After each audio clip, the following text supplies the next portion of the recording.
Well, it's time to start putting this thing back together here, this PTO clutch for John Deere 60. And one thing I'd say is, if you're going to be serious about working on these tractors very much, you're going to need a service manual, factory service manual. And I wouldn't say a generic one either. Get one that's specific to your model. This is an actual John Deere one, Model 60 series tractor. It's a reprint, I'm sure, but it's got a lot of great information in it. And when you get back here to the power shaft clutch, it starts walking you through everything that you need to know about it. It gives you specs on what the parts should be, things like that. And without this, I think I'd be somewhat lost. Anyway, here's the exploded parts diagrams, and just to show you that they make some mistakes every now and then on these manuals. You would think this group of parts goes with that group, and that part listing goes with that, but it's actually upside down. This group here goes with that, and this group here goes with that. So anyway, a shop manual is pretty important to have. The first thing to do is to go ahead and get your gloves on. And it's to assemble the cam with disc and the springs and the washer. And if you remember, I told you that there's 9 of these springs.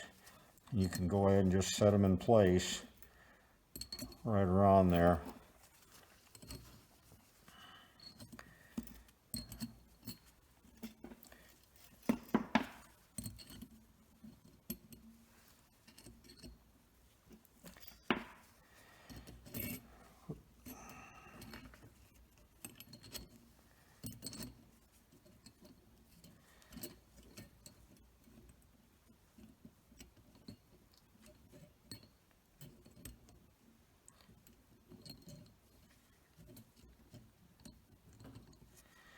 Kind of fit in there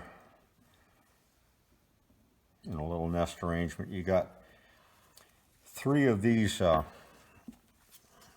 other springs. You don't want to confuse them with these smaller springs that are the springs that go in later, and you drop 1 of those small springs in every 3rd hole. So you got a double spring, 2 singles, a double spring, 2 singles, and a double right there like that. Now, we got to take this and put it, it's upside down right now. The washer goes right there like that. So the idea is we can pick this up as an assembly and kind of hold it and then drop it over the PTO shaft like that. So that's the next step.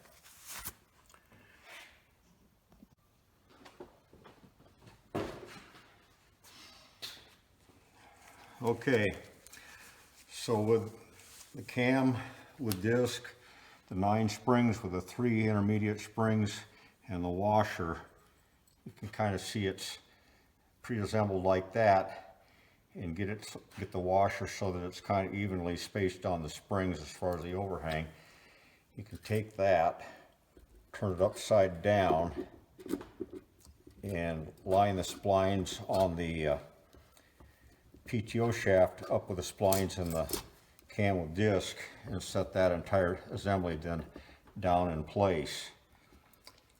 Now the next part of this is to take the brake and put it in place, and it'll only go one way.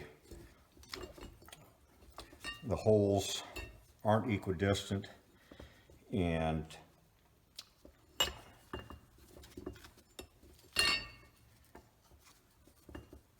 that's where it goes, just like that. Now, you could make a mistake with this and get it upside down and still get the holes to line up. But if you did that, this little part right here of this brake would actually overlap on the casting of the housing, and then when you tried to put it in the tractor, you'd have trouble. This is made, you can see this brake has a little notch in it right in here so that it'll miss that. So the next thing to do is to take these cap screws and start them in all three corners of that brake plate and tighten them down evenly. So I don't think that we need to spend 5 minutes with the camera doing that. So I'll turn the camera off and I'll get those three cap screws in place.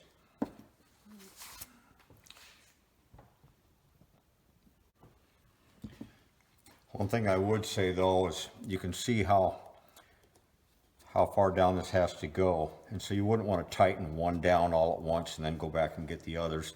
If you did, I don't know if anything bad had happened or not, but the best thing I can say is count about 4 or 5 turns with your ratchet.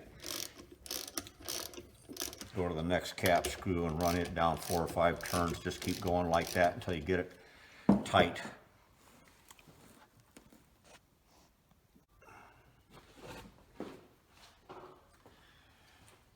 Okay, so I've got these 3 cap screws tightened up and bent the locking tab over at least one of the flats on each one of them. And what this has done is it's compressed this cam with disc and the springs within it that supplies the pressure that's going to go to the clutch disc pack to engage and disengage the clutch.